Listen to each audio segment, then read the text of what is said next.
Red Dead Redemption 2, Arthur Morgan gets diagnosed with tuberculosis, and as the game plays out, Arthur dies as a result of it. But what if he didn't have to? I want to go back to the doctor's room in St. Denis, where he gets diagnosed for the very first time, and I want to find out whether from this point on he was guaranteed to die, or was there a way out of this? And basically, I want to see if I can save Arthur Morgan. Let's find out.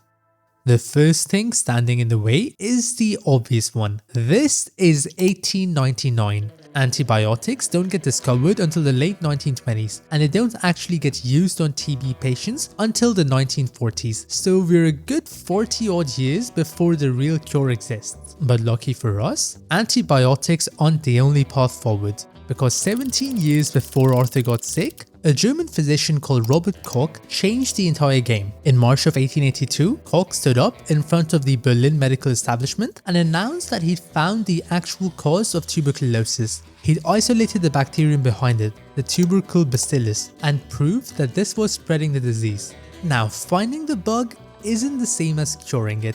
Koch couldn't kill it, but knowing exactly what you're fighting does change how you fight it. Once doctors understood that TB was caused by a specific organism eating away at the lungs, treatment stopped being superstition and started to actually become a system, and that system was already fully operational by 1899.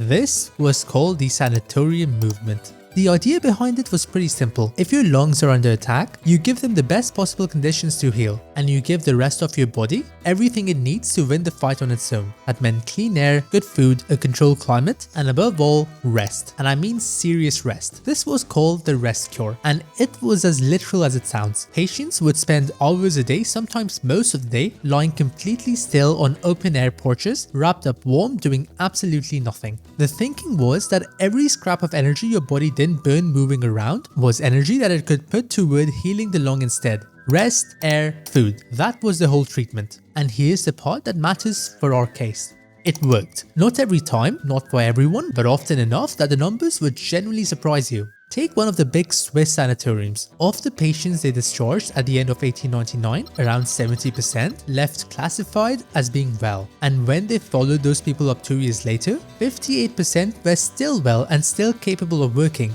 2 years on from a disease that everyone assumed was a straight up death sentence. Which means that even though we are in 1899, the disease itself is still beatable.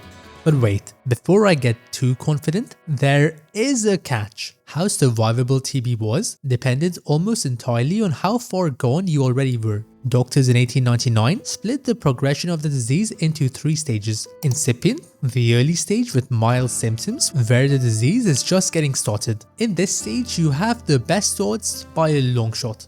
Then we move on to moderately advanced. This is the stage where you have a persistent cough, weight loss, and the disease is properly dug in now. And then finally, the far advanced. Extensive lung damage, coughing up blood, and you're essentially just wasting away at this point. So the real question isn't whether a TB patient could survive, it's whether a patient at Arthur's stage could. And to answer that, I have to actually look at what the game shows us about him. So let's see. He's been coughing since around chapter 4, he's visibly lost weight. Oh, I remember you. Lost a bit of weight there, it looks like. His skin's gone pale, and by the time he goes down to St. Denis, he's coughing up blood. That's not incipient, that's not even moderately advanced, that's far advanced, the worst of the 3. And this is where it starts to kind of feel like a dead end, because that 70% that I mentioned earlier from the Swiss numbers, there's a lot of early cases in there that's dragging the average up. Once you pull out the far advanced patients on their own, the picture gets a lot grimmer. For the worst cases, survival dropped to somewhere around only 1 in 3. So yeah, not looking so good anymore. But 1 in 3 still isn't 0. And there is one report that did convince me that Arthur was still worth trying to save. Edward Trudeau ran a sanatorium up at Saranac Lake, and his report from the exact same year, 1899, tells a much more hopeful story. Trudeau treated 254 patients and discharged 163 of them, and of those 163, at least 119 came in classified as advanced or far advanced, the same bracket as Arthur. Now, he doesn't break the outcomes down stage by stage, so we can't exactly work out how many of those advanced cases pull through, but we can still work out the worst case scenario. Out of everyone he discharged that year, 48 left apparently cured, and another 47 left with the disease stopped in its tracks. That's 95 people who walked out either cured or with the disease arrested. And considering that only 44 of his discharged patients were the easy and non-advanced cases, even if you assume that every one of those easy cases grabbed a good outcome first, that still leaves us with at least 51 of the advanced and far advanced patients who got discharged better off. Which means that Arthur Morgan is still in the fight. So with the disease itself handled, the next thing he needs to figure out is where he actually goes. And luckily, the doctor already answered that one for him. Somewhere warm and somewhere dry. And I have just the right place. By 1899, Colorado had basically turned itself into what people literally call the World Sanatorium. Denver, Colorado Springs, Glenwood Springs, the dry mountain air was treated as close to medicine, and New Mexico was building the same reputation behind it. And even if warm and dry wasn't your thing, there was a second school of treatment entirely. Cold, clean, high mountain air. That was the whole idea behind Trudeau's place up at Saranac Lake. So step 1 is solved. Arthur knows where to go now. Which brings us to the obvious next question. Could he even afford it? If Arthur is sitting on the kind of money the player ends up with, this isn't even a question because you finish the game rich enough to buy a small town. So let's throw that out. Let's assume Arthur only has what a man in his actual position would realistically have. He is simply a gang member, not a protagonist. So what does the cure actually cost? Well, the range for this was actually pretty huge. At the Glockner Sanatorium in Colorado Springs, open since 1890, you could be treated for $1 a day. Boarding houses and cure cottages ran about the same or cheaper. At the top end, the luxury places for wealthy patients, you're looking at around $50 a week. And right at the bottom, the poor stayed in open-air tents and cottages on the edges of these towns for next to nothing. Trudeau himself took poor patients for less than it cost him to keep them there. A regular working labourer in 1899 made somewhere around $1 or $2 a day. Even a plain working man could just about scrape into the cheapest version of this. And Arthur? He is not a plain working man. Arthur robs people for a living. To give you a sense of scale, an average stagecoach robbery in Arizona in May of 1899 pulled in about $430. That single job on its own covers more than a year of the $1 a day cure. And that's just the small score.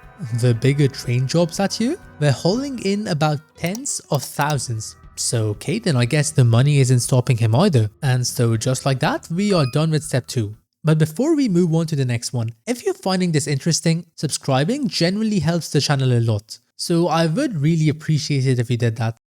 That's all, back to the video. So far, this is going really well. The disease is survivable, Arthur knows where to go, and he can pay for it. Except I've been ignoring the one thing that makes Arthur different from every other patient in the story. Arthur Morgan is a wanted man.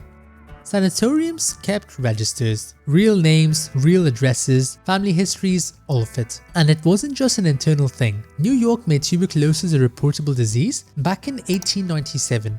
Physicians were legally required to report cases to the health department, and other places were moving the same way. So checking into a proper institution meant putting your real name into an official medical record, and essentially meant that you would be giving yourself a paper trail that someone else could follow. What makes this even more worse for Arthur specifically are the people who are hunting him, the Pinkertons. People really underrate how big this operation was. By the 1890s, the Pinkerton National Detective Agency had around 2,000 active agents and something like 30,000 reserves. This was larger than the standing US Army at the time. They coordinated across state lines, with police departments, with hotels, even with railroad and steamship offices. Their motto was, "We never sleep." And clearly, this wasn't just marketing.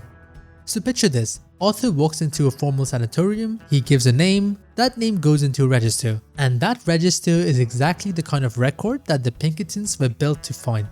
He'd be arrested within a few days. And this is the part where I honestly found myself stuck.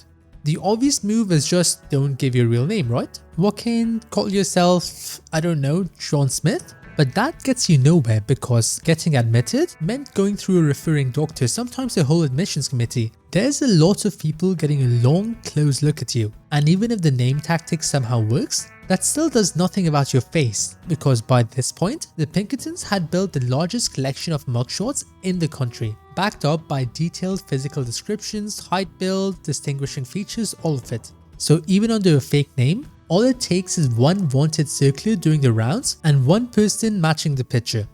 Okay, so how about we just bribe someone, pay the doctor to just keep quiet? But that falls apart too, because there's a bounty on Arthur's head, which means that everyone around him already has a reason to talk. And sure, maybe you can buy off the doctor, but can you do the same with every nurse you'll be dealing with? Or who knows how many other patients you'll be seeing every single day? You're betting that across a month's long stay, not one of them ever decides the reward is worth more than the secret. That doesn't sound too probable to me. And so this is the moment where it started to feel like the whole thing was pointless. If the diagnosis didn't kill him, the manhunt would. So was that it then? Was Arthur Morgan just doomed from the very start?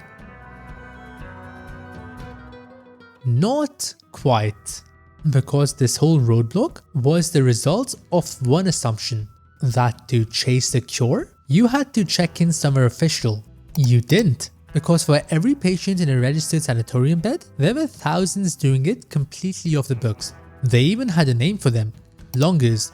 And I know this sounds like a convenient loophole, but it isn't just a theory, because there is a real man who ran this exact same play, Doc Holliday. His real name was John Henry Holliday. He trained as a dentist, which is where the name Doc comes from. But in 1872, right as he was starting out, he got diagnosed with tuberculosis and was told that he just had a few years left.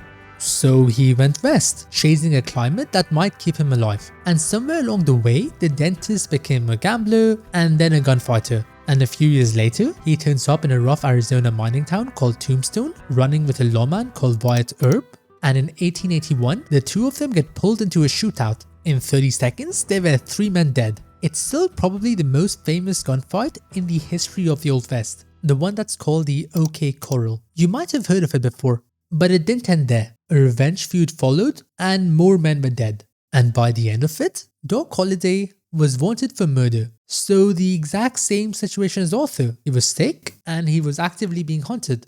So what did he do? He continued chasing the cure the informal way. And here's what that bought him. 5 years as a wanted and sick man. And when he did finally die, it wasn't the law that got him, and it wasn't in a jail cell. It was on a bed in Glenwood Springs, and the disease taking its time. Being wanted never stopped Doc Holliday from chasing the cure, and it never stopped the cure from working.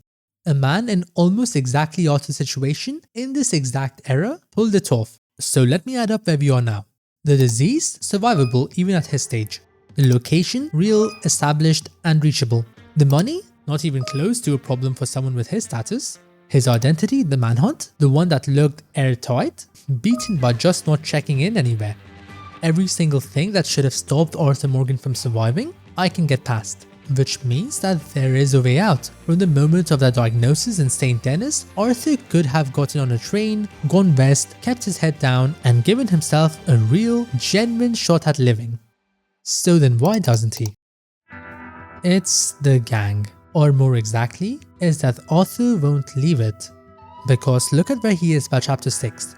Dutch is coming undone, Micah is a rat, and part of Arthur can already see it. Arthur Morgan by this point has already quietly started winding down. He's helping Sadie, he's slipping money to John's family, he's doing what feels like a farewell tour, which means the exit at this point already existed. The door was open, he knew that the ship was going down, he'd already started saying his goodbyes, and every piece of the plan I just built was sitting right there for him to pick up. But he just doesn't pick it up. One more job, one more Dutch mission, one more loyalty test for a man who'd already stopped earning it. And that's the thing that I can't save him from, because it isn't a medical problem or a money problem or even a Pinkerton problem. Those I've solved for him. This one I can't because it isn't an obstacle that's in his way. It's a choice that he keeps making. The only thing standing between Arthur Morgan and surviving was Arthur Morgan. He could have been saved. He just had to be willing to leave. And that he wasn't.